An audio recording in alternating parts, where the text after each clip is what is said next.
I just saw a company that does vestibular stimulation. It's a little strip that goes behind your ears, and it makes you tilt left or right, or feel like you're thrusting, like if you're playing a new Ferrari simulator or something like that. You know, all of a But sudden you're but feel you're like, not oh, moving.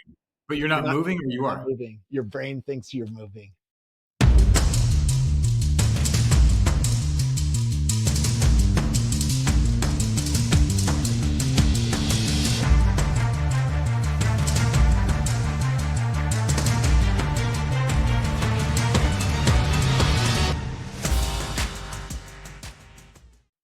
Ladies and gentlemen, you're in for a treat. Scoble, the one and only, the Scobleizer at Scobleizer, maintains lists of thousands of AI companies on X. He's tracking health, art, fashion, all sorts of different AI companies. You need to check him out. Wide ranging conversation from family to job retraining to education to trends we should be paying attention to. If he had $1 billion, where would he dump it right now? I mean, you heard the intro. The dude legitimately just had a weird sensor pad strapped to the back of his head and was feeling as though he's driving a Ferrari or on a roller coaster, and he didn't move once. It's just a way that can stimulate your brain somehow and make you feel the feels. Like, we've talked about these things that they're coming, but Robert's living them. This guy in 2008 was the first to live stream from production car number one, Tesla, while Elon was racing Jason Calacanis, who was in his Corvette. He live streamed from a Nokia phone using some random live streaming software. He's also the guy who introduced, I don't know, Pandora, Instagram, Flipboard to the world. Robert's been there for way, way, way too many things. He knows and sees the trends that are happening.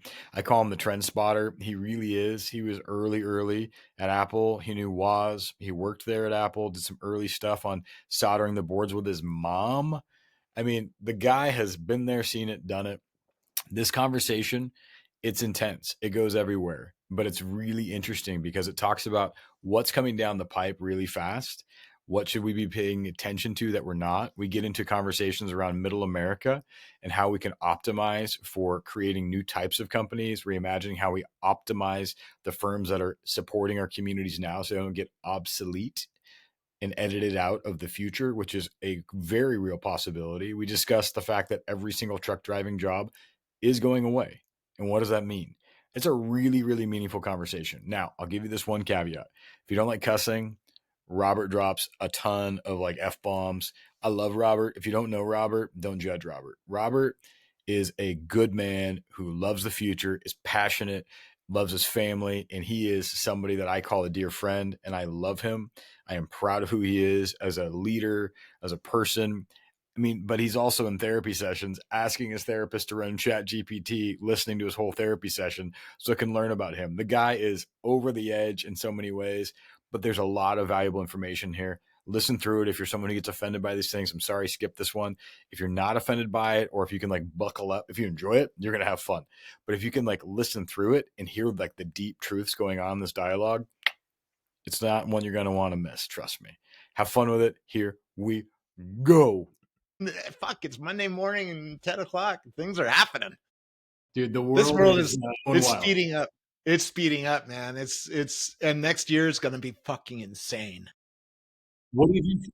What do you think is going to drive that? Like, when you're thinking about the moment right now where we're sitting at, is it the biggest one going to be? Is it going to be robots, or is it going to be both of like the All brains of that? it. All of it. AI is driving it all. I mean, the investments that everybody's making in AI is driving it. You know, I'm seeing robots working together at CES in January, right a month from now.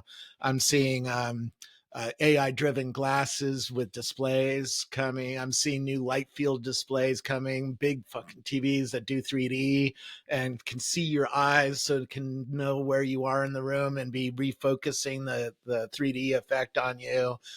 I just interviewed a guy who's making a new kind of I hate to call them chatbots, but it's like Chat GPT, but handles multi-party, right? So it can listen to four people talking and figure out who's talking and how to get involved and help us all out. And I mean, there's a lot hitting. And then we haven't even started. Autonomous cars are starting to No, I become real know. important.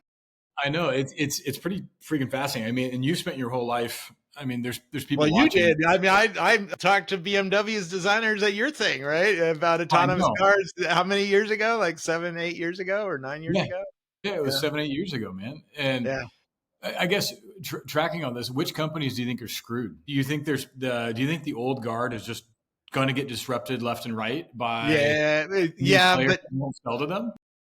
yeah, but they'll also figure it out. Maybe. I interviewed a company last week who's building autonomous businesses. So ERP AI is the company name, and they're doing inventory control, your accounting, your customer service, your marketing, right? All from a prompt, all from they can answer your phone calls and talk to your customers for a while, and help them out, and they can discover new product ideas. They can help you build a new product, right? I mean, it's fucking insane what's coming. All the big companies. I talked to Walmart last week. They're gassing up at AI. Shopify's gassing up on AI. Airbnb's gassing up on AI, right? So and all three of those companies said we haven't even really started. We have petabytes and petabytes of data coursing through their veins, and they really haven't started using that data for anything interesting yet, right?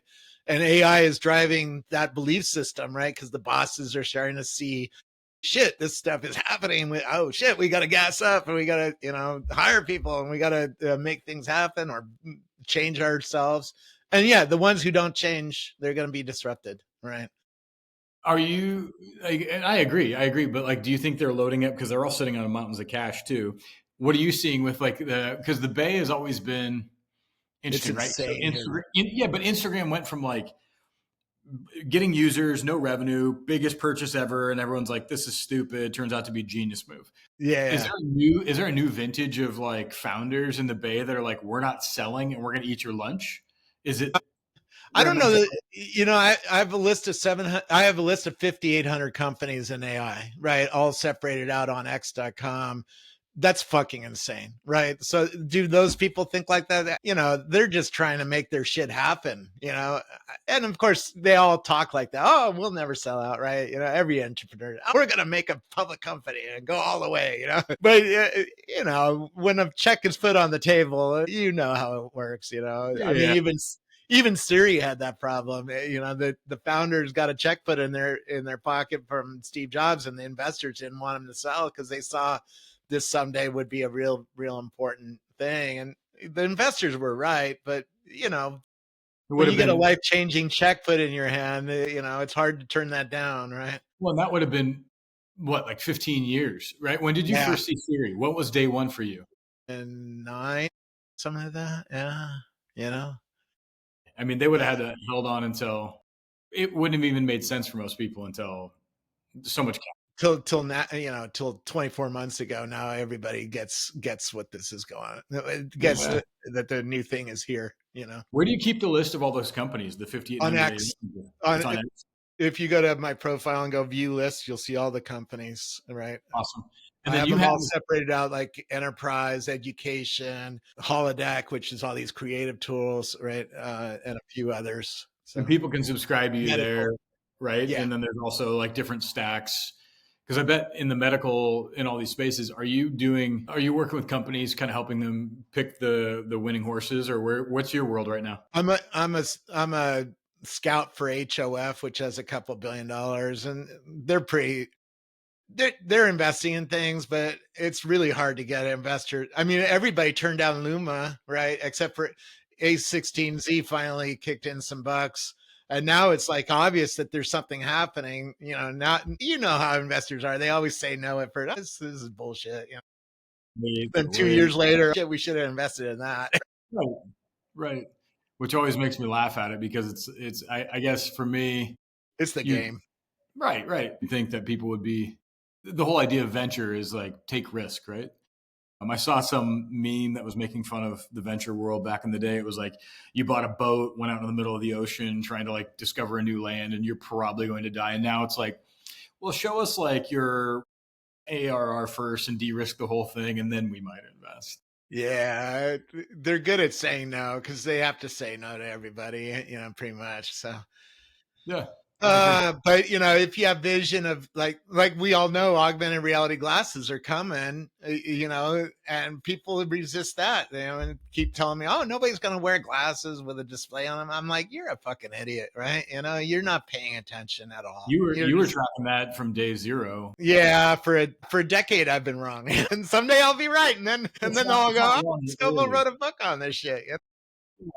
You're not wrong. You're early, right? That's the joke about Balaji, who's the former CTO of Coinbase, and now he's into like network states and all these things. Everybody rips on him. Is like he's right eventually.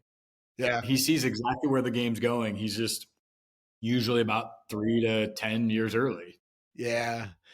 What's happening on Main Street USA? Because you're deeply embedded into that. Yeah. Main Street USA, from my perspective, is still resisting AI.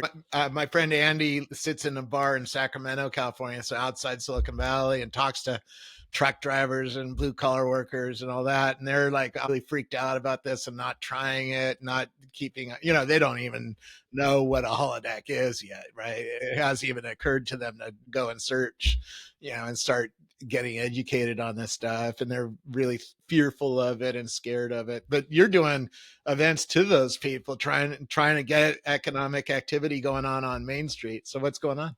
It's fascinating because post COVID, you had a decentralization, a lot of talent that just took off into small communities and mid-sized communities all across the US. With that came people who have some aptitude and acceleration around AI, robotics, automation. However, at the same time, there are a lot of people who are still good example. I spoke with someone recently, and in one of the states, they're working on what badges should every high school kid have leaving high school. Like, which are the block and tackle? And this is at the state level. Yeah. At the state level.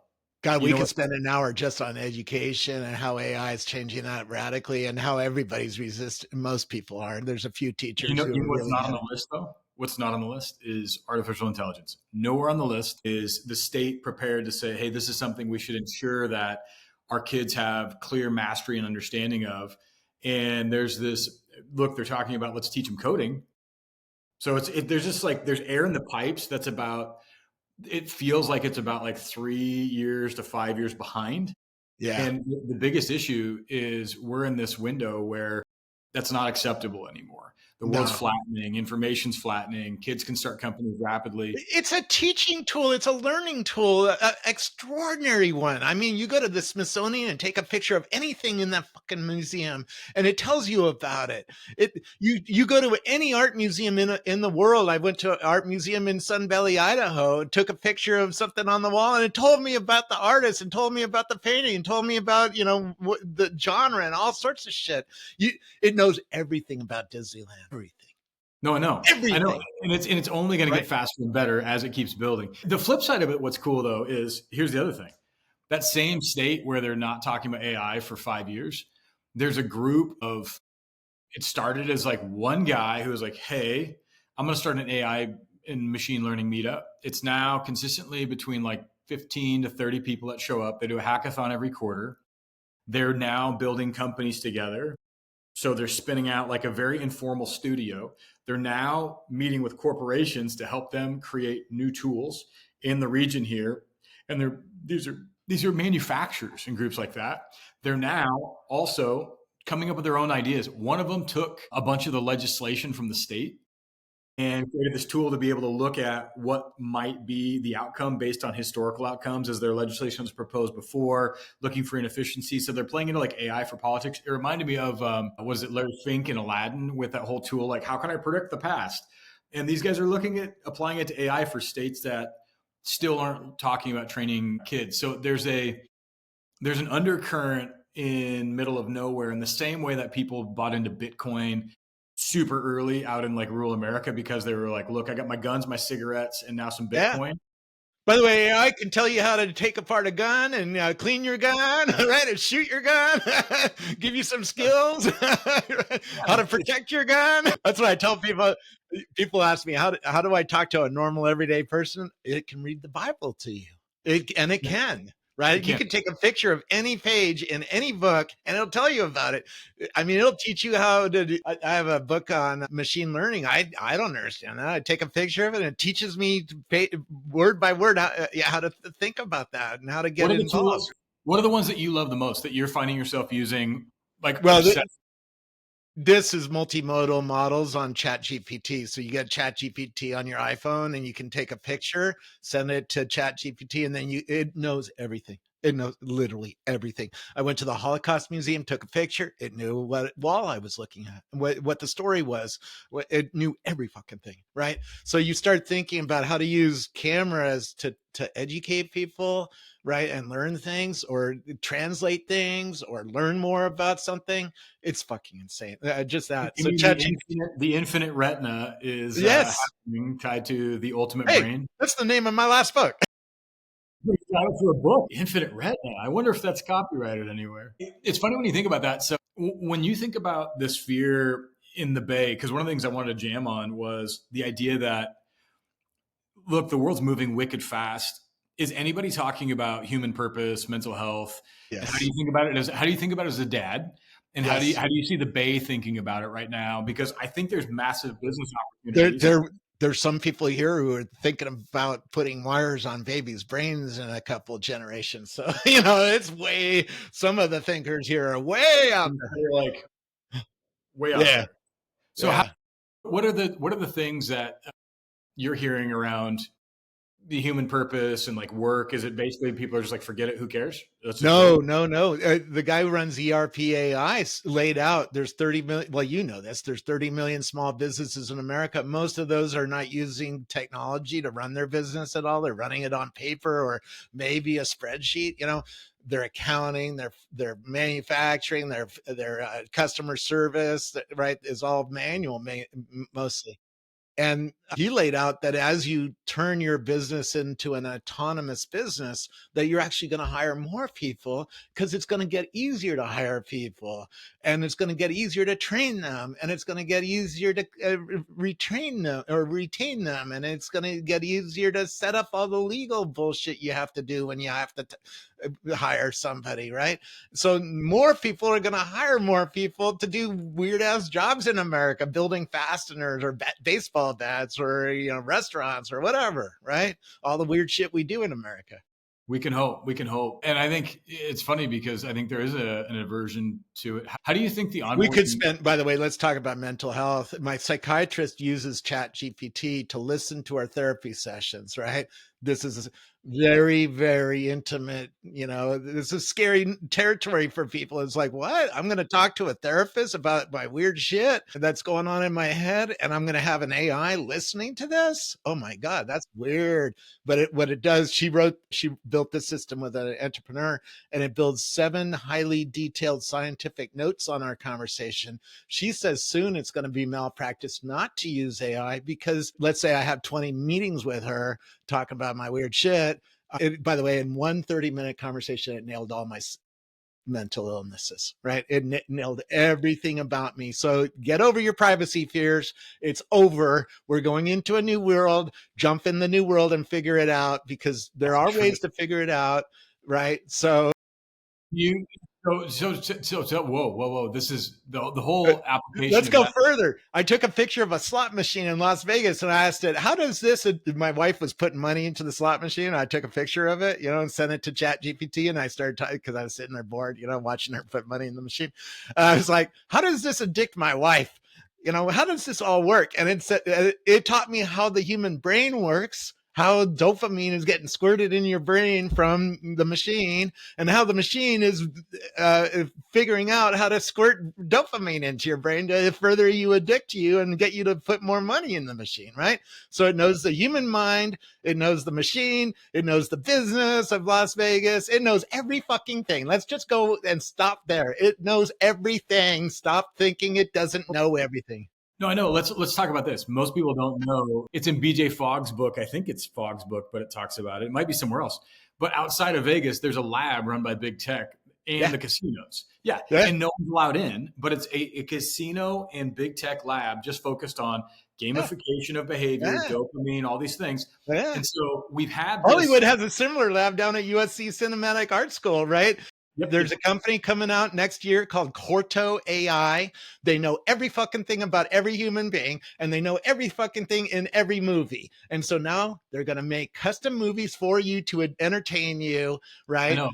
Personalized What do you think? movies on the What do you think fly. it's going to do? What do you think it's going to do on the ends of? So there's two things going on. One, we've had corporations pointing this bazooka nuclear weapon at us of technology addiction loops that have been extracting from Yeah. us.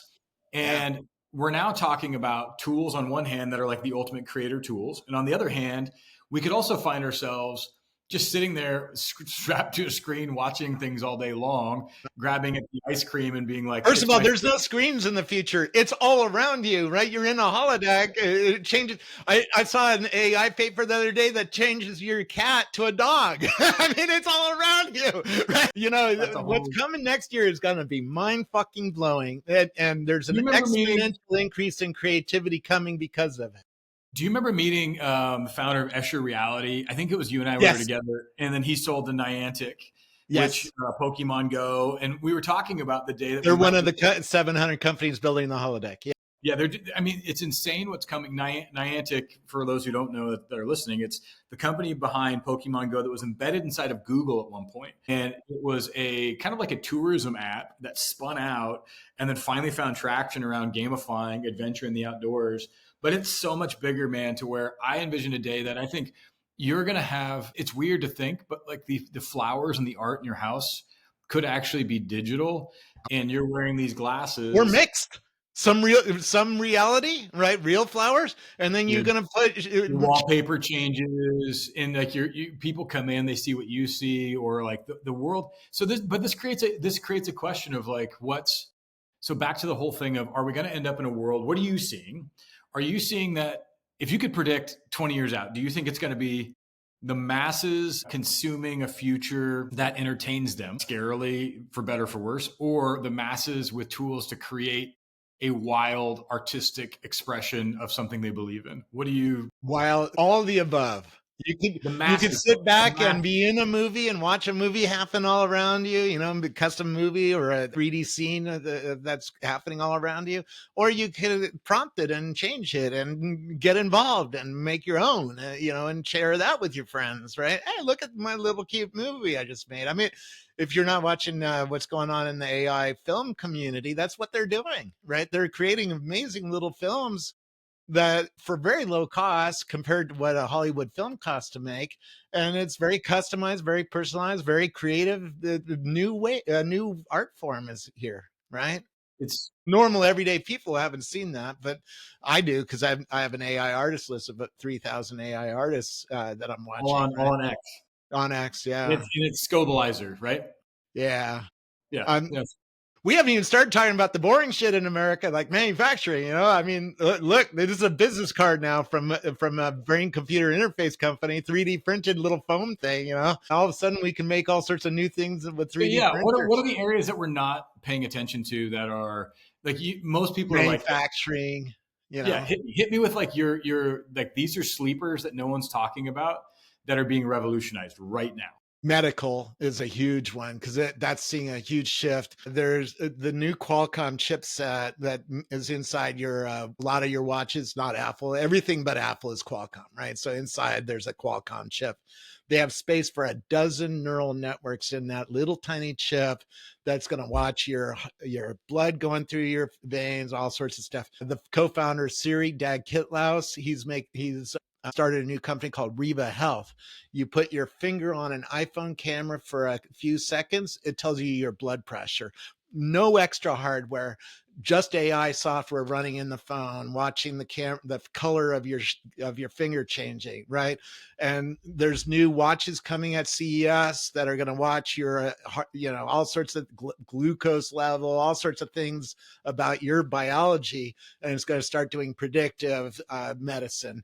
And then you get into the healthcare system. I mean, I know surgeons who are wearing HoloLenses now while they're operating on you to make sure that they do a good job. and even save their own lives, because the old way of doing it actually required them to lean into an X-ray beam, and they would get cancer. The partner of the company I know died because of cancer that started on his face, right? So the new way, you don't use x-rays anymore, you overlay the scans on top. That's Propio. Do you remember Propio? Yeah, this one's called MetaView out of Okay. This one's what school huge. did they come out? Anyways, doesn't matter. No, There's it's huge. they're on my list. Good. Yeah. I have a list of the 700 medical and health tech companies, AI health tech companies. Yeah. How are you leveraging it when you think about you're a scout and from an investment perspective? Because there's probably people on here that are investors as well, or there's the other side of like you're retired and you're looking at your 401k and crypto's Yeah, ripping, guys ripping, and you're like, how Tesla's do I get ripping. in? Yeah.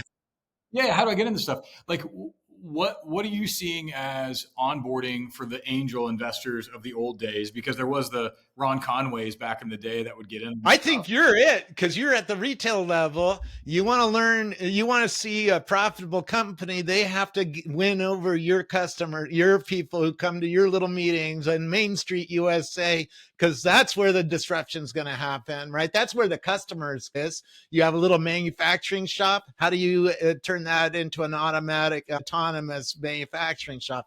You have a little business somewhere in America. You're the guy. I should be asking you. Funny. Yeah. You know what's interesting is we are seeing there's a trend. So a couple hospitals in the area here, I've been talking to them. They're all afraid of what's happening in DC in some fashion because the whole model is about to shift, right? Of how they make money. It goes to private payer in some fashion that they see in the future. How do they then defend themselves to be able to deliver excellent healthcare, ride the wave, still take care of people who are kind of trying to go from being sick care to well care? That's a big gap, but they know AI plays into it. And so we've discussed doing a seed fund and an incubator with 3 different hospitals coming together, which is a trip. None of them are even near San Francisco, LA, Manhattan, London, No, Paris, you but it's don't in need to their be mind. here for that. No, no, exactly. You might need your AI team here. You might need your executive here, because there's a lot of money that invests in this kind of forward-thinking company here, right? That doesn't happen in Kansas very often, right? So you might need your executive team here, but no, it's a decentralized world now. You can start hey, you can get a Starlink and be in the middle of no fucking where, Idaho, right? And be running a Silicon major Valley's company. flat, man. Silicon Valley's flat. That's what we've been. It's funny. We have that. We have a software tool. I don't even know if I've told you about this, but it's Build Cities and buildcities.com. And our game that we're trying to create is city level, network level profiles of projects, skills, and then a local fund that they can vote over. And every action you take mentoring each other, you're earning credit to vote on a pot of money. And so it becomes a localized, but you can port up and find skills or projects anywhere in the world. And then there's hubs we're about to throw live. So think I know a apartments and company that came out of Vietnam, right? The engineers there are very talented and very low cost compared to the same engineer in Silicon Valley, right? So you monsters start found building a everywhere. business decentralized. You might have your engineering team in Prague, your another engineering team in Vietnam, another one in Idaho or Kansas or something, and boom, you have a really interesting company. There's a question that pops up from Josh. It was, what is AI actually doing to make life better for the overwhelming population of humans that are not already living a privileged Western life? So I think Well, it's first of more like, all, it might be for rich people at the moment. You got to afford a Tesla. It drives me everywhere, everywhere. I don't drive anymore. I drive 1,000 miles a week, and I'm in my Tesla driving me. So that's helped me, right? And it helps a lot of people. There's millions of them in America. There's going to be more. yeah, There's going to be more. The costs are going to keep coming down on that because manufacturing is getting more efficient, right? And as they sell more, they can spread the cost of the R&D for doing the AI part over more vehicles. So the cost is going to keep coming down, and it's going to keep getting better, because as there's more vehicles, the AI gets better, right? And does more things and saves more lives and makes people's lives better, right? I mean, I also it think taught too. me how to play poker on the way to a poker game on Friday night. Don't you have a poker game in your town? Come on. You start talking to Chat GPT, it can tell you how to play poker. And then you Oh, can yeah, aim it at your pill bottles and it'll tell you all about your pills. And then you can tell it, if you're having trouble with your kid's homework, take a picture of the homework and send it to ChatGPT. It tells you how to help your kid with your homework. I think it's the democratization of intelligence at a level we could have never imagined. The next question becomes, what's wisdom look like as the infrastructure to apply the intelligence? Because that's where the ability to ask better questions.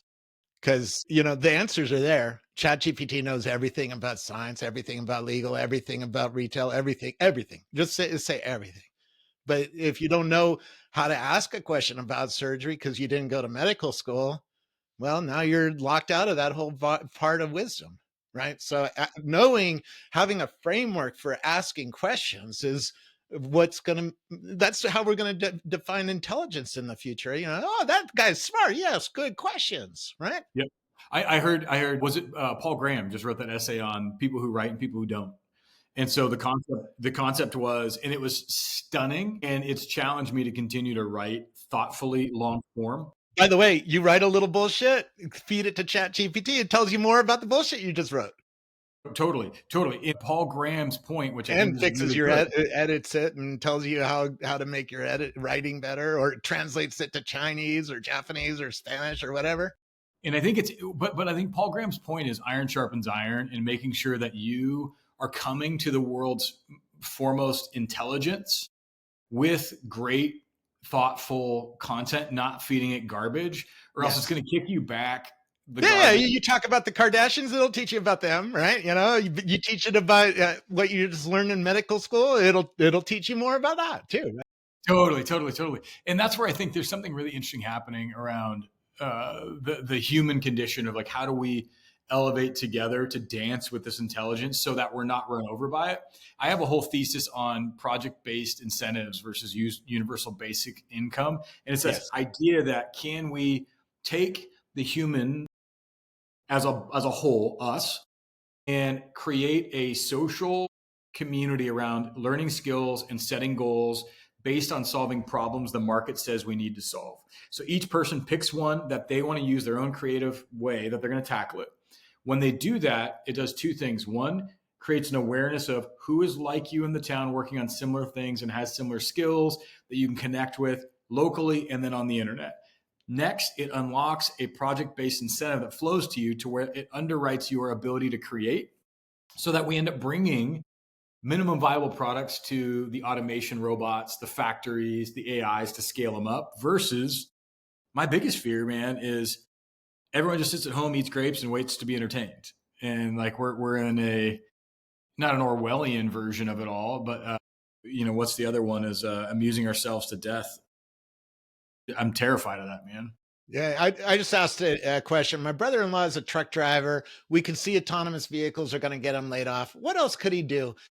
And it laid out a whole, it's still talking. It's like laid out a whole thing that he could do, right? Yeah. This, again, how good are you at asking questions and then digging into something? I mean, it can help you get there, right? It can lay out vocational training, and you could be an entrepreneur. You could teach or mentor other people.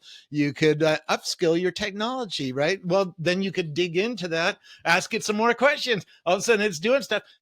Then you could ask it. Last night I saw a job for Tesla.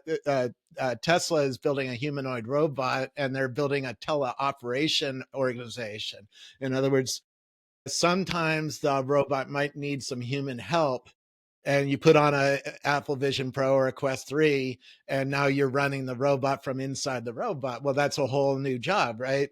Well, it needed some technical skill along with that job. So I asked it, can you help me build an app for that in C++? And it did. It wrote all the fucking code and let me copy and paste the code in a Visual Studio and start going to town, right? Dude, the world is getting so wild to where I can imagine. I made this joke, and I think I did a video about it years ago, because I used to do these IC news videos. It was like any interesting news. And the one concept was, we're going to have people CRISPRing themselves, which is like starting to happen. But one of the ones was, there's going to be a day where... What is a perfect human being? And did you choose right? There will be a day where a kid someday is like playing a video game, and mom's like, hey, I need you to come to dinner. And he's like, hold on, mom. I'm fighting some fire in like Northern California. And he's like operating some, 4 or 8 limbed robot running through the woods, saving people. And he's allowed to do it and be paid money because he's got a highest score or a higher score than everyone else. And so it could be like some like 12-year-old that's running this There's bot. a driver who's driving, I think, Indy cars right now who learned how to drive in video games, right? Yeah, there's a video, Gran Turismo. It's on like Disney. That's like kids loved it. I watched it with my sons, and I was like, "Huh, wild man." How do you run a 3D printer? What do you do with a 3D printer? I don't know. All sorts of weird shit. I mean, the K-Scale robot company in Palo Alto has a grid of 3D printers. The 3D printers. I mean, when I first saw 3D printers, they were shitty. They made ugly things, right?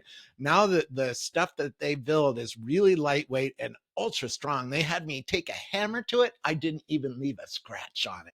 For real. Right? For real. And it costs $1,200 to buy one of these printers. So if you want to manufacture in America in a new way, you just start looking at the 3D printing world, because all of a sudden you can start thinking, oh, maybe I can make that in a grid of 3D printers. It takes a little time to print out something, but yeah, and you were right on. You were doing this shit a decade ago, right? People should be listening to you. Yeah, one of our companies, they're the leading manufacturer. It's Continuous Composites, but they're the leading manufacturer of fiber, carbon fiber, multimodal fiber, and they pioneered it, man. And it's a guy you've met that he was a woodworker and came up with this brilliant idea of using carbon fiber, take it through a resin, flash it with UV light, and then all of a sudden you could cure it. They're doing military grade now, Robert. Yeah. This stuff is strong and light. Don't get in a war with China, because they can make a lot of drones that you can't beat. What are you going to do? Take a shotgun to this thing? To a fleet of 10,000 drones flying down your street? We're playing catch up. What do you see on like simple things? Someone asked a question I think is a pretty interesting one here. I'll pop it up. But it was the question of like, what will the impact be on AI and accounting firms? Seems like something so rule-based would completely replace existing accountants. Twofold. What do you think is going to happen to a lot of these people who are sitting back? But in parallel, what's the opportunity for like a local to lead the charge to restructure their small town? Because there's someone can use this stuff off the shelf in the Bay to build a really meaningful company that collects all the accountants in a town and becomes the whale that serves a region, right? So what do you see happening? How would you describe it? There's a whole bunch of companies on my enterprise list that are doing all sorts of stuff like this. ERP AI is one I just interviewed last week. They're doing your accounting. Why are you using QuickBooks to run your business, your small business? That's old and not very flexible. Yes, you have to go into it with your eyes open, because AI still does make mistakes, right? You got to check things and make sure it's accurate. But they're building these systems that are really interesting to see your sales in a new way. Hey, did you know your sales are up at the store? Did you know that a new factory just opened up next to the store? Right. Right. All sorts of things that you might not see as patterns, but a computer is really good at seeing that. Right. Yeah. Yeah. When it's, or here's some, I laid myself off of one business one time, right? Because I ran the books at a business. It's a smart thing to do, because you can see, are you going to get laid off? How profitable is this? But I couldn't save the business. I couldn't figure out this was back in 2001, 2002, right? Couldn't figure out how to find new customers. I couldn't figure out how to cut expenses, right? Now the accounting packages are going to tell you, you should advertise here, because that's where all the users of this thing are, and here's your advertisement. Here's a video for your advertisement. There's a new music company called Amy that I just interviewed. You feed them a video, just the visual. It makes the overlay, the audio overlay, and the music, and it's aligned to the video, right? So now you have a new ad to put up on Facebook or on TikTok or Instagram, right? And now you have a new way to find customers, right? And it's very efficient, very low cost. This is not $100,000 thing. This is like, it costs you $20 a month kind of thing. Well, when you think about the barrier to entry, what's interesting is there's the old kind of barbarians at the gate private equity model, where people would come in and you had to have millions upon billions of dollars to like roll up an industry. And they did, like Service Pro and others. Now all of a sudden it sounds like there's an opportunity for like a local person to be like, I'm going to start the flywheel of all the breakthrough technologies. And I'm going to come to small businesses and say, we're going to partner. I'm going to drive the sales. I'm going to cover all the new technology. You're the face to customers. and basically having these old, mustachioed, gray haired experts who can go into businesses and say, we'd like to do your accounting in the background. It's a bunch of bots and nerds. You could create your own mini PE roll up firm that's just JVing with old school businesses that are about to become obsolete. And you're now, running these mini scale, Berkshire Hathaways in your own town, which is a very real strategy for someone who's in their 20s or 30s, or someone in their 40s or 50s or 60s that's willing to like get a little nerdy and weird. Because what you're talking about, man, that's going to destroy the jingle industry. That's going to destroy all the, Well, but or radically change it, right? every business can have a jingle, right? Like, bam. I mean, this guy has a 3D business card now, right? Come on, let's go. We're in a new world. Come up with new things, new ideas, new ways of grabbing people, of entertaining people. Come on. Are there any, actually, really quick, there was a question from Mark that I want to touch on. Mark, you asked, how do we make that possible on the PBI? You should go watch my TEDx talk. So if you go to YouTube or look up like TEDx Nick Smoot, there's a whole talk on the project-based incentive and how I architected replacing Social Security, unemployment, disability. And there's even some legislation I've been working on called National Innovation and Modern Skills Training Act to create 3,200 innovation centers across the United States to model this, where communities can gather, pick projects out of the database. The restructuring of the entitlements is a whole nother game. I thought it would take forever. If we can get a shot on goal with Doge, it might actually happen in like 2 years. So, or like some pilots, but whether or not it does or doesn't happen, I believe in that future versus universal basic income. Universal basic income terrifies me because I think Yeah, it's socialism. Who wants socialism in America? Come on, go move to China if you want that. I want incentives and I want expectations. My biggest fear is just Let's giving be people fair. money. Let's be fair, because there's 1.3 million truck drivers in America. They're going to be put out of work by autonomous cars in the next 15 years. Autonomous cars. If you think you're going to have a truck driving job in 20 years, you're fucking insane. You're not paying attention. So we do need a policy in America to retrain those people and get them back and give them time to learn something new. Because like my brother-in-law went from being a tech executive at Apple to running a glass shop. It took him 4 years to do that, to get the licenses, to learn how to do it, to be a journeyman, to go out on lots of jobs, figure out all the rules, do some studying at night to learn a new thing, right? It takes some time. We do need to give Americans a new American dream, a new kind of GI Bill. That I'm into. That's not socialism. That's a fair shot at the American dream, right? To get people back to work, get them back in productive world. There's lots of jobs to do. They might not look like the old jobs, but there's lots of new jobs coming for a lot of reasons. But we need to get people retrained. So I would say you're right. Don't go for the guaranteed minimum income, because that's dismal. No, You don't want no. people sitting on their We need to couch. restructure, Michael. We need to structure like from your sophomore year of high school on until death. That if you want any kind of upskilling or to receive any money from the state, you got to be plugged into one of these community hubs where you're mentoring, learning, and you're iterating on the future out of this database of all the projects. If you pick one and you get traction on it, you now have a company you can start or you can sell to a bigger player. And if you never hit and you spend your whole life bubbling in kind of propagating in the system, you're building community, you're in lifelong learning, you're showing up for your nation and yourself. Like my biggest fear is that, we do end up with some de-incentivized system, and I'm more hopeful than ever before now. But project-based incentives feel very Star Trek and people working on things that matter. But we'll see whether or not we actually can get there or not. I'm cheering you on, man, because I think we do need policy. Our politics is so fucked up in America, right? We got two sides arguing with each other and not getting anything done for Americans. That needs to change. But we do need some policies to fund people, because there will be jobs that go away. There absolutely will. Yeah, but it can't be a handout or a hand up. I like saying it needs to be a handshake. Well, my dad took us out of poverty by getting the GI Bill, right? So the policies and money does matter to Americans, right? It takes people out of poverty. You give them a fair shot at getting an education and getting a new skill, getting a new way of thinking, a new way of life. That's good for America, right? That's not bad for America. Bad for America's socialism, they're having people sit around doing nothing and wasting everybody's capital, right?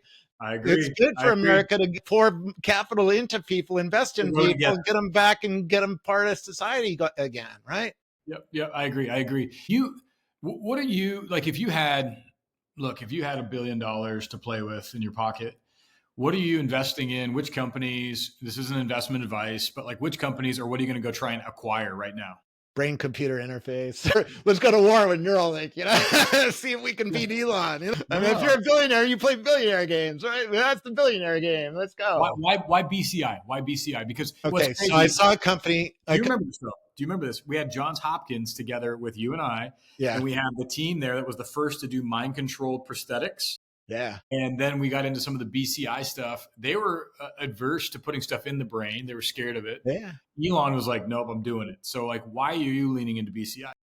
Because I'm watching the whole industry going down. I have a list of neuroscientists on X as well, and I'm watching what they're doing. For instance, this is an early brain computer interface from a company called XMind, right? In your head, It's a coma sensors. It sits on the back of your head. So all your visual processing is done in the back of your head. And this thing, when you hook it up, there's an AI computer here, and it sort of tells what you're looking at, right? From outside your head, no wires inside your brain, right? I just saw a company that does vestibular stimulation. It's a little strip that goes behind your ears, and it makes you tilt left or right, or feel like you're thrusting, like if you're playing a new Ferrari simulator or something like that. All of a sudden but you're gonna but feel you're like, not oh, moving. But you're you're not not moving, or you you're not are. moving. Your brain thinks you're moving. It makes your Shut brain up. it's Shut fucking up. insane, and it costs a couple $100, right? So Shut up. Hold on. normal Hold on. everyday Hold on. people can Hold on. afford Hold on. this. Time out. Time out. Time out. Time out. It made me feel like I had a wave going through my body at one point. They had a bunch of different demonstrations of what they could do. They could fix, all sorts of different kinds of car sickness, right? You wear one of these, now you don't get car sick, right? That kind of thing. This is so fascinating There's because there's another company that sticks a little dime device. Now they do a little surgery. They put it underneath your skin, but not in your brain, not touching your brain. It's embedded in your skull. It fixes depression. They have 3 patients who have it already, right? And so, there's a whole bunch of things I'd be investing in and brain computer interfaces. I mean, full on Neuralink is one of them. I mean, if you're a billionaire, you're playing that kind of game, going to war with Elon, right? yeah, but it sounds like you're really long on this idea of technology optimizing the human experience would be a way Bingo. to say it in Making a us superhumans, man. I want to be a superhuman. Don't you want to be a superhuman? I mean, I've got it's different, but I did the workout this morning. I have a full body electromuscle stimulation suit that I control all the muscles on an iPad. And Yeah. then through a wireless connection on Bluetooth, it hits my hip and then hits this little computer that's like a Game Boy. And then it shoots across my whole body electricity. And I do basically calisthenics and I can do curls where it's like I have 100 pounds on and there's nothing in my hands. And so I'm sitting there stressing to curl up while my iPad's interacting with me. So yeah, I want to be a superhuman, but it's like, where's the limit? I think is what fears pop up. But I also wonder, we used to think the same thing about pig hearts, right? Or like pig parts and hearts. And No, what do you? you're building cochlear implants that make people hear better. Those are brain computer interfaces, right? Blind people, they're getting devices in their eyes, jacking in their optic nerve. Those are brain computer interfaces, right? There's a whole bunch of things to do with brain computer Yeah. interfaces that are pretty exciting. But that's where you would put your money and your time if you. If you're a billionaire, you don't need more money, right? But you want to have fun and make people's lives better and have friends that are really smart around you, right? Well, I'd be investing in neuroscientists, right? Yeah, yeah. What do you think? What do you think happens? You were a trend spotter. I guess it's two questions. You still are. Like you're Yeah. the ultimate trend spotter. That's like you're like a bloodhound of like weird things that change the world. I played poker with AI geniuses, So I guess just the to give question you some is, insights into how the world's going to go. yeah, well, I guess the question is twofold. One is how did you become that in your I late was teens and 20s? I was Apple's first child laborer in 1978, and my mom got a job from Hildy Licht, who still runs a contract manufacturing company here in Silicon Valley, and she hired housewives to do all the motherboards for the Apple II. Not all. They had a factory. They ran out of ability to make the motherboards in the factory because they were selling like hotcakes, right? The Apple IIs back in 1978, 77, 78, 79. They were a hot company, right? And my mom got one of these jobs and we built, I don't know, 2,000 motherboards in our kitchen. and she taught me how to solder on those motherboards, and that got me a job at HP running a soldering machine. By the way, it took my mom 30 minutes to hand solder a motherboard. The fucking machine did it in 20 seconds. So wild. That's why I give up manufacturing. I was like, oh, shit, man, this stuff is, job stealer. It's sort of like our conversation about AI right now. It's stealing jobs from us. Yeah. But I guess to that point, there's something in that around what your mom did. And That got me to. There is a story there. Yeah. That got me to fall in love. Remember, back in 1978, there was no internet, there was no video games, there was nothing. My Apple II had a tape drive, right? It wasn't hooked up to the. There was no hook up to the internet. 16K of RAM. You had to type to it to make it do anything, and it didn't do anything really. I mean, some of my friends built a little cute video game on it and stuff like that, but it didn't do anything, but it did get me to fall in love with new things. And then when I was at community college going to school, I saw a car in the parking lot with the license plate of Woz. Well, Woz is who designed the motherboards, right? I knew that because I built his motherboards, and I wanted to meet the guy who built the motherboards I was building. Well, I met him at school, and I studied every morning with him for a semester in a community college cafeteria in Saratoga, California. That's amazing, man. And that got me my start, and from then I was always interested in new things because of that experience. And I did that at San Jose State, and then got a job at a computer programming magazine that nobody ever heard of, mostly because I had no talent to get a job at a newspaper. I love this because the point of it really that strikes me, because I have kids, right? They're 12 and 14. Yeah, go to community college. You could get a better education there than at Stanford if you look around, but you have to work. That's it right there, though. You just said it, right? Is you have to look around, and it's not about following the path. It's about the trap doors, right? Like, so where are these trap doors in life that jump you like chutes and ladders to the next flow? And your mom either was lucky or insightful enough to probably onboard you into like some things that are weird and futuristic. And my dad had a PhD, so I had some advantages in life. He bought a house in Cupertino, California in 1971. Apple started in Cupertino in 1976, right? So did you remember Daniel Kotke too? Yeah, I've met him a few times. Yeah. Dude, I went up to. I just met Chris Espinoza the other night at the Computer History Museum here in Silicon Valley. Okay, and he was the eighth employee. Do you remember Bruce Damer? Yes, I've been to his house. His parties are weird, man. I open the gate and there's a naked guy standing inside his gate. I'm like, holy shit, this is a weird ass party. What the hell is going on here? So let me tell you a funny story. There was a hot tub right inside the gate. Let me tell you a funny story. So Daniel and I were at coffee. So Daniel and I connected randomly. And for those who don't know, Daniel was Steve Jobs' roommate from college, and then was employee one at Apple, just like being the guy because he knew Jobs. He was his roommate. Next thing you know, Daniel and I are at coffee at Pete's, and all of a sudden he says, "Hey, you want to go to a bar in the Redwoods with me? I got to drop off an Apple II." And I was like, hold on. So I was meeting with some people from Google later in the day, and I was like, plans are off. I'm canceling our meeting. I'm going with this guy to the barn in the Redwoods to drop off an Apple II. And I barely know Daniel, but I'm like, all right, this sounds fun. So did you get a tour of the barn? Hold. So we go and we drive up in the Redwoods, and next thing you know, dropping off, we pull up, and up walks someone who sticks out the hand and shakes hands. It's armpit hair, and she says, "I'm Iceman." And I'm like, I don't know where I'm at. This is wild. And then Iceman then takes us to, she goes, "What can I help you? What are you here for?" Daniel then says, "We're here to see Gandalf." And I'm like, what is going down in China? That sounds right. It all fits. Then Daniel and I walk up, and here comes Bruce Gandalf, who then literally walks us around the campus, shows us the organic garden, shows us the house he's building with dragon scales on the outside, shows us the sword from Weta Workshop that was Gandalf's sword that was gifted to him because Weta considers him the true Gandalf of the universe because he's like the master wizard of alchemy of things happening on this planet. Yeah. He's a genius who works at NASA, by the way, and wrote a book on the beginnings of human life. And it was a really fucking genius level person. Bruce then walks me through like the house where it's like pseudo feels like, and then a bunch of college girls come up for a weekend retreat and like they're hanging out there, and Bruce and his partner. And I'm just trying to figure out what's going on. We then go into the Digi barn, the barn that was full of the earliest Apple computers, the Cray Yeah. supercomputer, the node of ARPANET, the instruction manual for ARPANET. Yeah. Like Puma's shoe that had a pedometer tied to your Apple computer. It was the first smart shoe. All these things are in there signed by like The guy who invented LSD or popularized, he has all the, yeah, Timothy Leary. And so then he has all his paperwork in the barn. on one side, it's all of the technology. And so we're walking around, he's showing me this. So prep for this.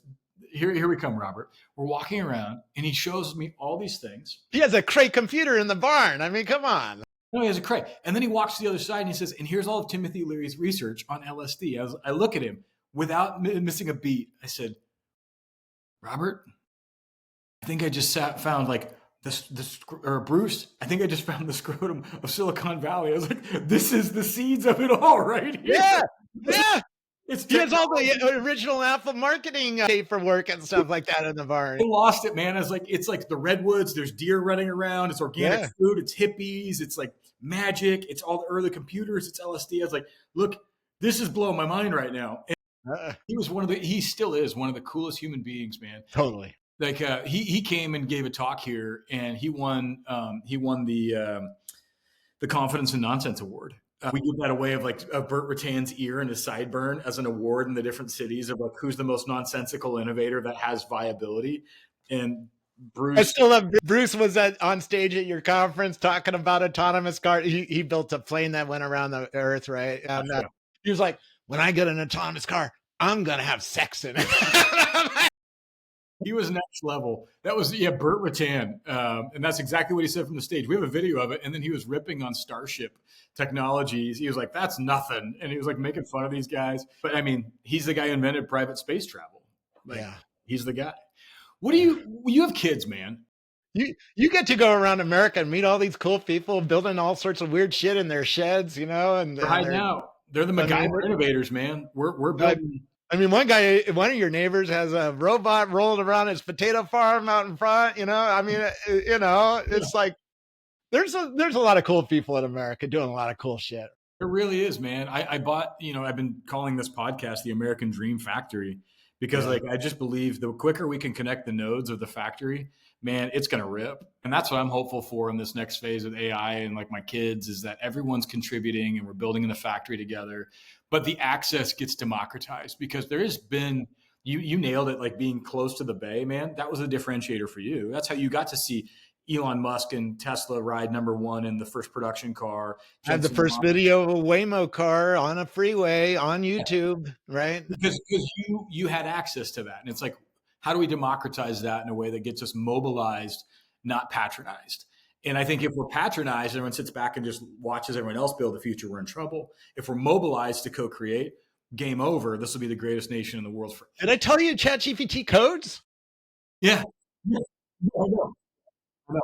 You name Anthropic, by the way. Anthropic, they're saying, is going to be to 95% accuracy of PhD computer science level by the end of next year. It's already at 50%. 1 out of 2 times it hits PhD level quality. Yeah. If you're learning how to code right now, woo. Yeah. I mean, and that's true of everything. It's not just coding. It teaches you how to do anything. I mean, you want to fix a washing machine, ask ChatGPT or a Gemini or Claude or Perplexity. They all are based on the same basic information, right? So Grok. I was asking Grok last night questions. This is pretty good too, right? It's funny. I'd say we're about to get a new Grok in the next 3 months. That's going to be mind blowing because he has 200,000 NVIDIA cards in 2 separate data centers, right? So. Wow. That's the billionaire. I mean, that's the billionaire game. Let's go buy some NVIDIA cards and make a new model. Yep. No, it's going to be fascinating. How do you view it, like having kids? And then I want to open it up to see if there's any questions that are going to pop up. But like look, we talked about where teach them how to cheat. No, tell me that. No, seriously, teach them how to cheat because you got to cheat. If you're gonna use AI to write you an English essay or something like that, you got to know how to cheat properly without getting caught. By the way, the AI tools that tell the teachers whether you used AI or not are not accurate, and people are being blamed for who aren't even using AI to cheat. So you got to learn how to use AI to cheat to make sure you don't get accused of cheating. Yes. By the way, this requires you to learn about the topic so that when the teacher calls you on the carpet, you better have some answers. So it's interesting you say this. One of my favorite contrarians, because I like contrarian thinkers that make me feel uncomfortable. It's one of my favorites. Werner Herzog. Yeah. That's a contrarian. Every man, his book is like titled like "Every Man for Himself and All Against God" or something like that. It's a really fascinating title, and it's uncomfortable. But he talks about two principles in there, and he also was interviewed by. What are the two principles? So one of them is always carry bolt cutters. Yeah. And See, and the other one that's is stupid lie. thinking. You got a fucking Home Depot 10 minutes from my house. Why do I need to carry a bolt? Okay, waste 20 minutes of your time to go down to the Home Depot and get here's his reason why he says always carry bolt cutters. That's principle one, is that in life, you're going to have moments to take risks to do something awesome. And are you willing to spend a night in jail? And if the difference between you doing it is a gate that you could cut open, are you willing to spend the night in jail? And is it worth it? And then he tells all these stories of like doing wild things that were worth him cutting the bolts. And they locked me up in Guy Kawasaki at San Quentin prison in a cell together, so we spent some time in jail, but we were there voluntarily. But okay, if you don't know who Guy is, by the way, anybody who gets a chance to tour a prison and meet people who are in prison, it's one of the most fascinating things I've ever done. Right? Because it shows you human condition, right? Been through some major shit in their lives. For the tour guide who gave me a tour killed his sister when he was 17 years old and spent 30 years in San Quentin, which is all murderers. Everybody in there murdered somebody to get into prison. It's one of the most fascinating things I've ever done. So yeah. When it's true, we want a world where everyone's flourishing, right? And we need to build that, and that includes people in prison. That includes people in poverty. That includes, we need to make sure from the Mississippi Delta to Flint, Michigan, to Manhattan, to Athol, Idaho, to Half Moon Bay, Robert, like every citizen. I have this vision of like a dashboard that shows a city where it shows how many people have clear goals that they're working on, how many skills have they learned. How do you know? So hold on. How many? You inside everybody's head figuring out, this guy doesn't have a goal in life. No, I believe it's actually I believe it's the new infrastructure for goals, growth, and gatherings. Are they attending gatherings? Are they learning and teaching skills? And do they have a clear goal that matches the market-based needs?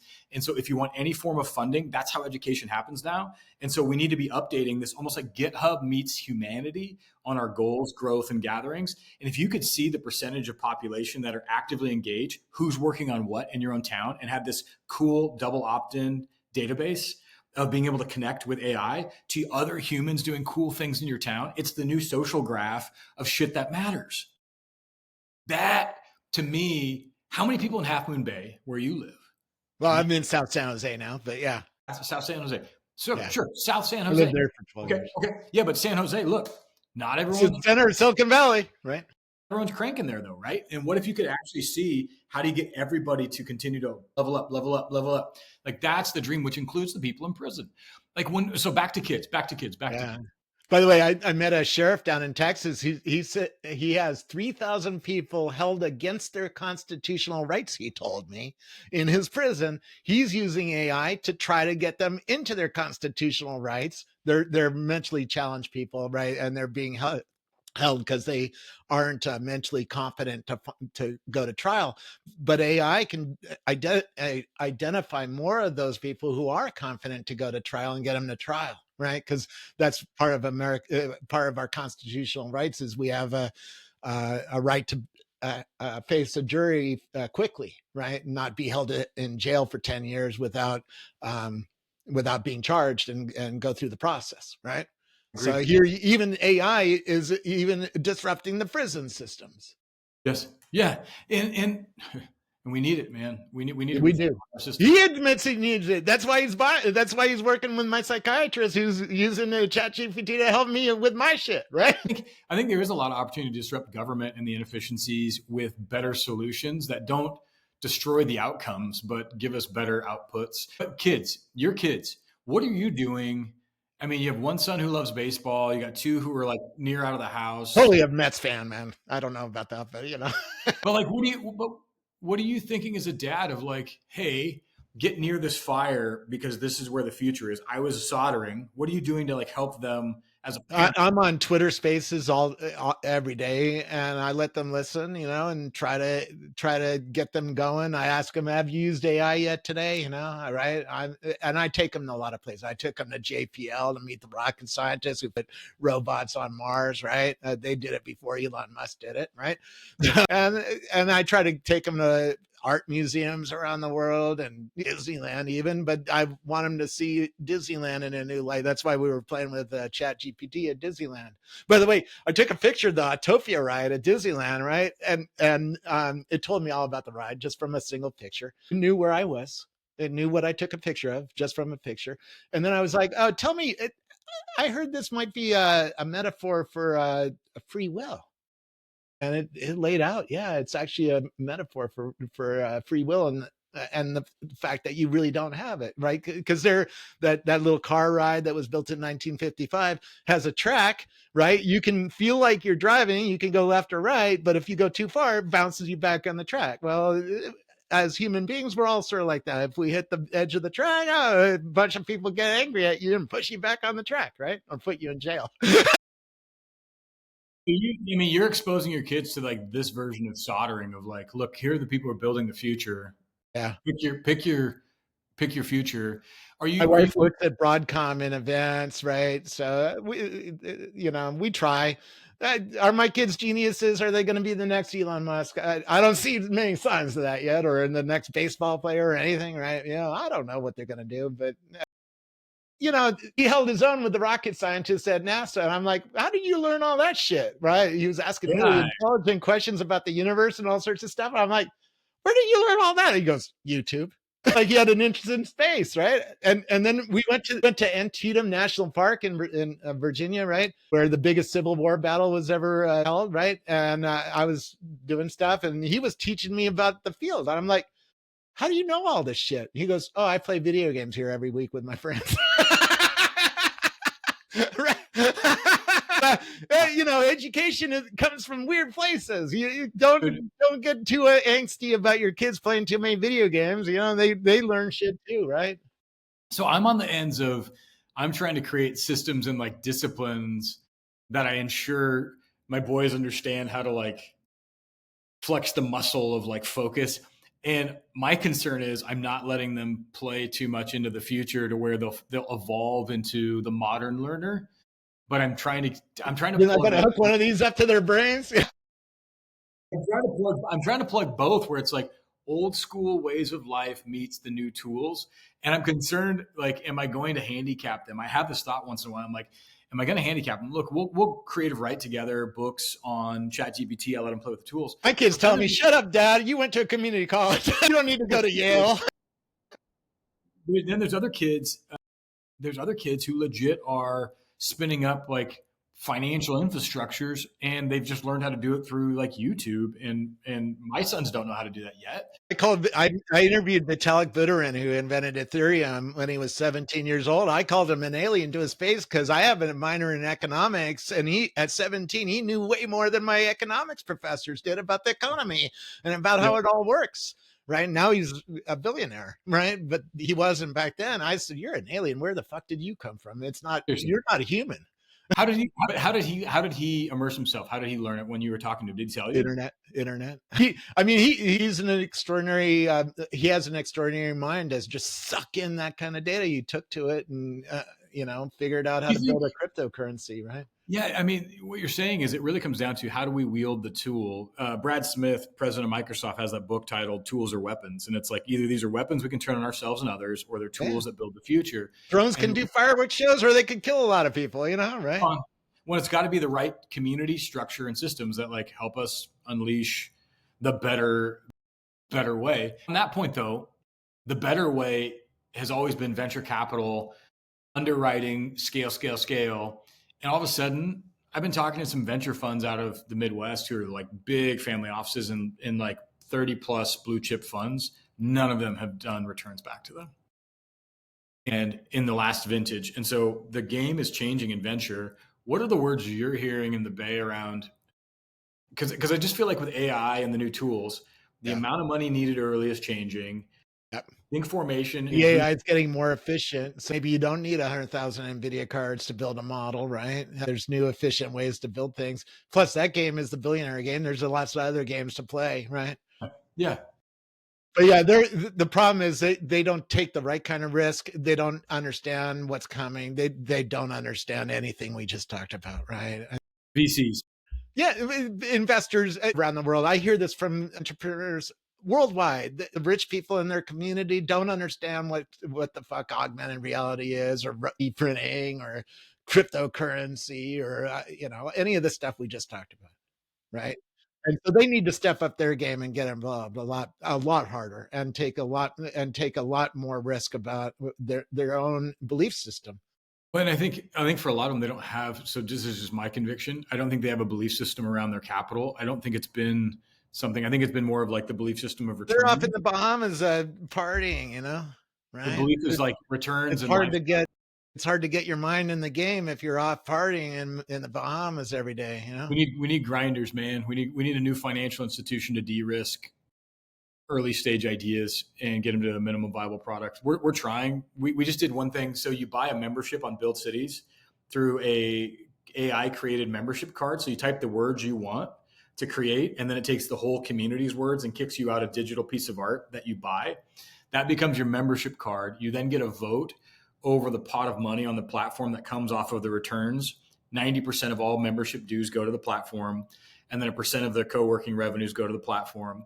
And the members get a vote on projects they like in their own towns to de-risk. And is it a grant, or is it debt, or is it like equity? We're starting to look at how to do that. But we bought a farm together. We bought solar farm. We did a grant for a bunch of computers in Africa for a It's bunch like of. a robot vacation home. Right? Learn to build robots Yeah, for farmers in America, or whatever, or security guards, whatever. totally. We need them. We need them. What other, if people have questions, feel free to throw them into the chat. Yeah. I'll toss them up here, and we'll go for like maybe like another 5-10 minutes.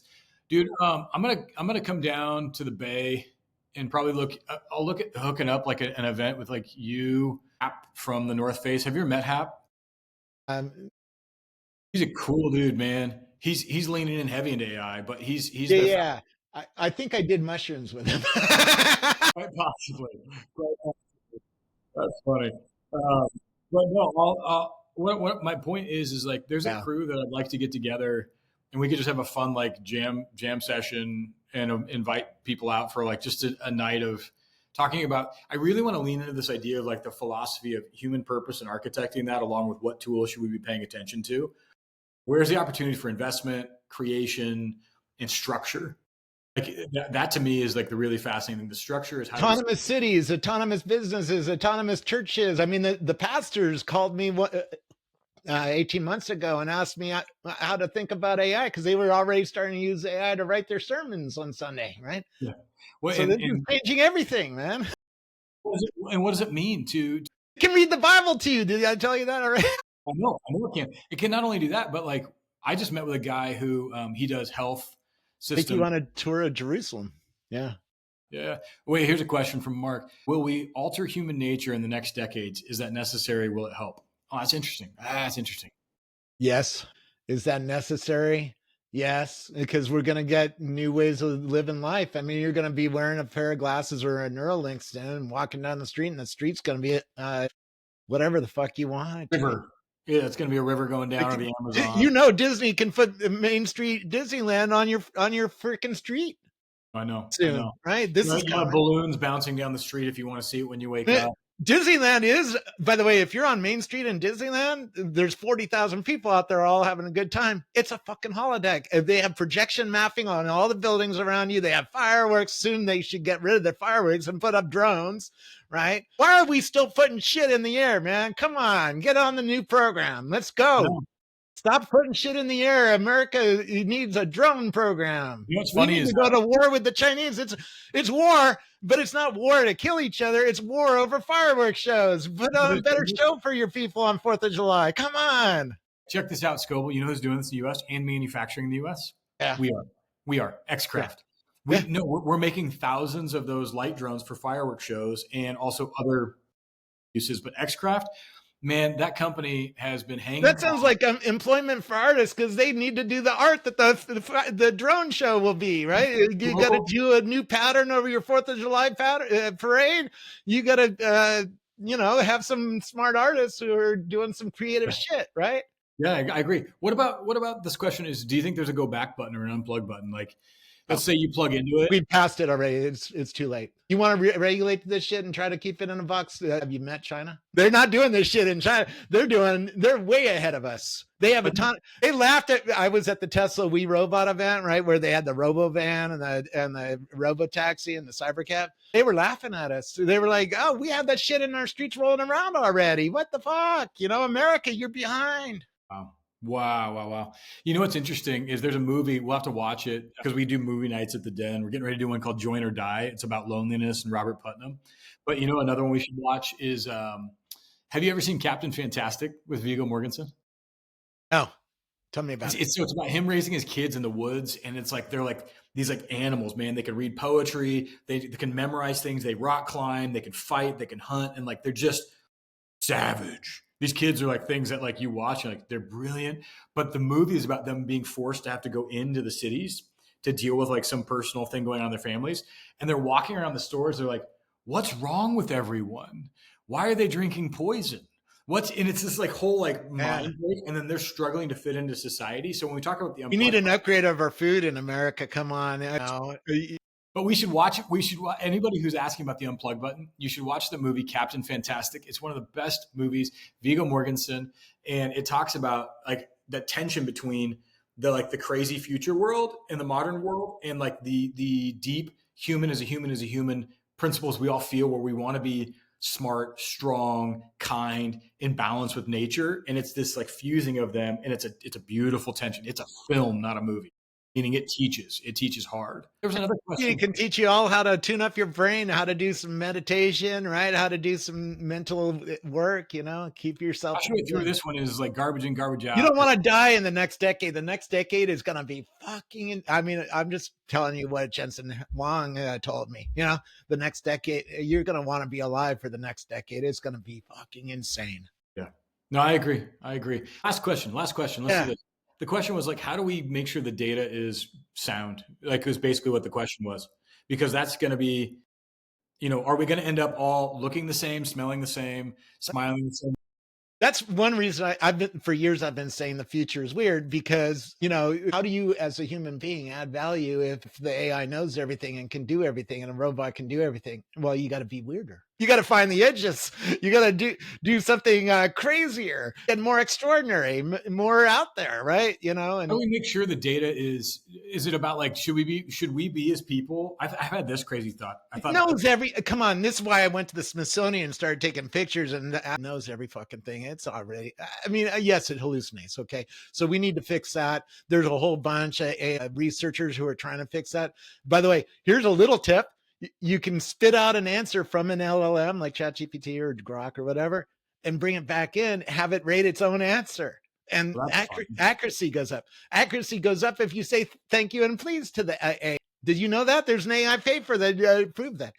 That's fun. It goes up if you threaten the AI, like, "Oh, I'm going to be fired if I turn in an inaccurate report tomorrow. So I need you to be ultra accurate. Take some extra time if you have to," right? And the accuracy level goes up, right? Wow. Now it's not perfect, but all these little prompt engineering tricks, right? So if you're not paying attention to how, and by the way, now the prompt engineering is going next level, right? They're feeding in big databases of what they want, how to structure it, how to do that.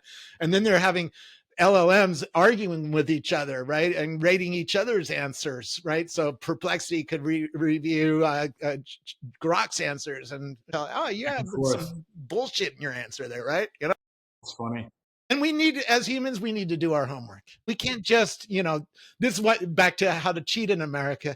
you can't just turn in the paper out of the LLM because there's going to be some bullshit in there. You have to check every fact. In other words, you have to do your homework You and know what? learn the topic anyways.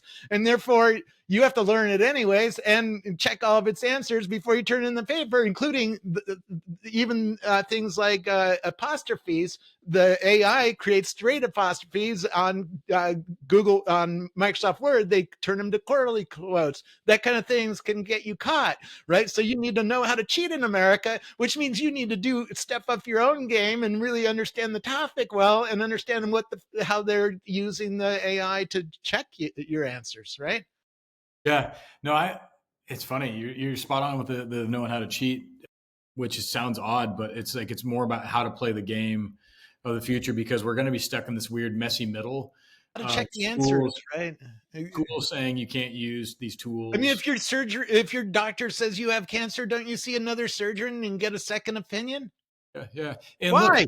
Because I the first surgeon sometimes hallucinates. Humans hallucinate and make shit up all the time. We check each other's answers too. So is the AI. The AI is the same as us. They learn from us. crazy, man. It's crazy. But this is a good point to wrap it up. You gotta watch your autonomous car work for a little bit. That's why it's called supervised FSD and not unsupervised FSD. Oh You gotta yeah, make and sure it it's doesn't not hit the fully wall. autonomous either until you tell it to go do something, and then it says no, right? And then Yeah, because it knows it can't drive down that street. No, in fact, Mercedes engineers, when I was talking to them about autonomous cars, I was like, how's your car gonna go through the Arc de Triomphe around in Paris? There's 6 or 8 lanes going around this roundabout, right?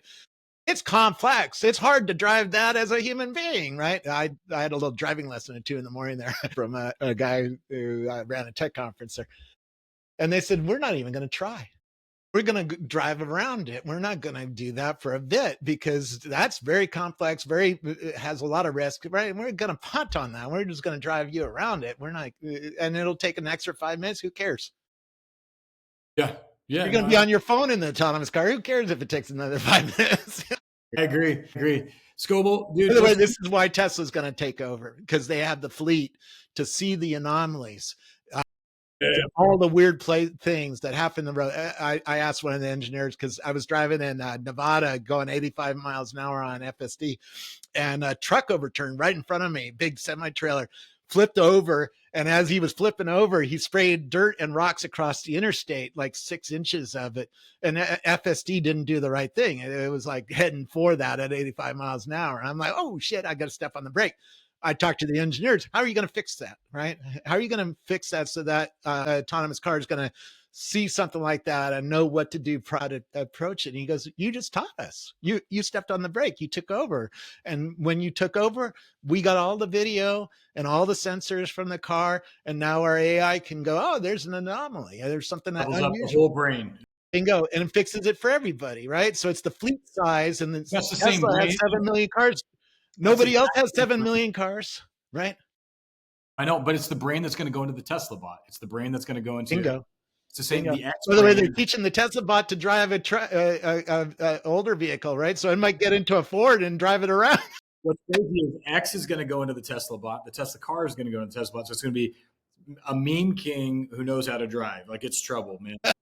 You're going to be talking in the car about your poker game you're heading to, right? Come on, I've already done that. Let's go, Crazy, man. or, Hey, or dude, take one of your let's classes on TEDx or whatever, right? let's do this again, man. I'm going to I schedule love you. to get down there and let's You're like. doing God's work. Keep it Hey, up because you're trying to get everyday people in America to step up their game. I really love what you do. hey, we're gonna keep doing this off and on, man. I want to, but I'm gonna come down there and let's host like a live event somewhere. I'll take you. We'll go to Bruce's house. You might Let's need do to a take off live. your clothes and get a little weird and do some weird shit, buddy. We'll keep the clothes on, but we should talk about doing a live event from there, man. That'd be the best. All right, man. Hey, this has been incredible. Ladies and gentlemen, that's a wrap. I told you it was going to be a wild ride, one full of twists, turns, and conversations I bet you weren't expecting. Thank you. If you've made it this far, like it, subscribe to it, give us hearts and stars and rainbows, whatever. All the stars would be great, and share it with somebody. Hopefully, you're seeing a pattern in the shows that we're doing. These are about conversations that matter. They're a mix of discussions around how does this kind of technology impact our family? How does it impact our communities, our education systems, our businesses in our towns? What opportunities are inside of it? And it's not just with people like Robert, it's with a lot of different people. A lot of different people. I brought you Robert today because I think he's a voice that matters. I mean, again, this is the guy who rode in production car number one with Tesla, knows who Jensen Huang is from NVIDIA, just was hanging out with him, knew Woz, introduced the world to Instagram, Pandora, Flipboard, on and on and on it goes with Robert. Saw Siri. Siri launched from his house. There are things he's watching right now that matter. And so hopefully you navigated through a couple curse words, like maybe more than a couple, and you caught the meat of what this was about. This is about unleashing human potential, unleashing the power and the magic in people, and creating the American Dream Factory where every single community, every kid, every adult can live in a world of abundance, not a world where we're just consumers sitting there consuming some of these new technologies that Robert's talking about. Let's create the future with them. Let's be creators. Let's unleash that birthright of being creators, not a bunch of consumers sitting around like it's Wally. It's a terrifying future for me. I want to avoid it. If you have any questions, we help connect people like you to a bigger global community where we create together. We also have local communities across the United States where people gather in person.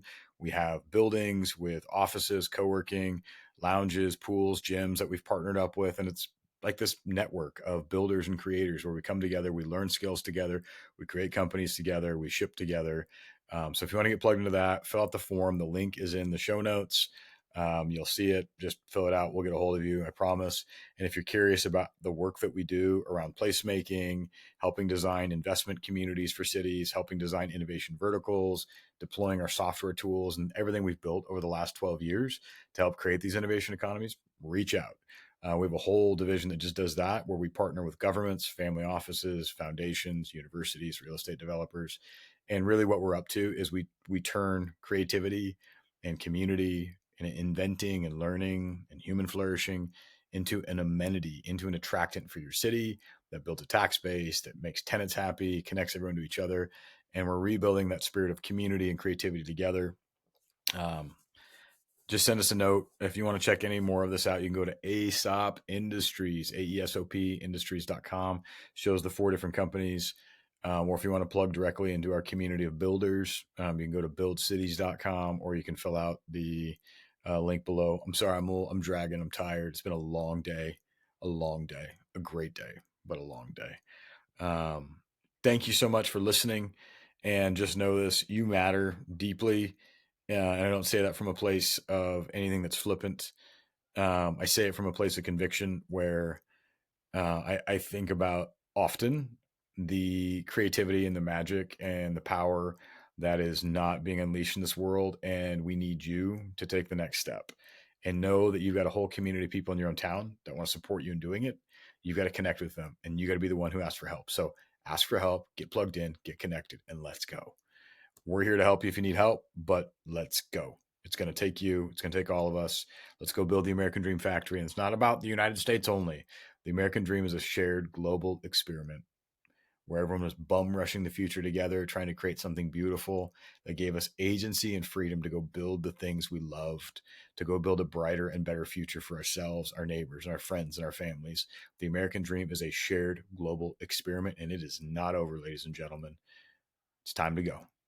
All right, I'm out. I'm going to finish up some work and then probably go to sleep at some point. But I hope you have a lovely, lovely, lovely night.